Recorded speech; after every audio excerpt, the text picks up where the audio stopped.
Time check. Oh. Wow, engaged na ako nang hindi ko alam. Engaged sa sarili.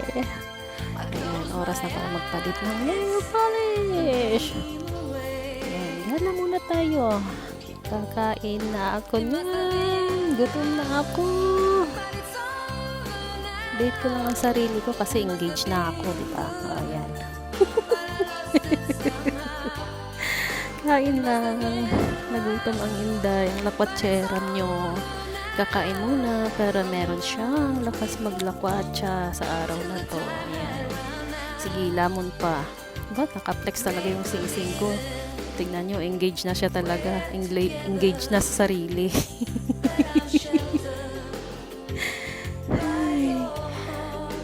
Later ulit, kain muna ako. Bye-bye!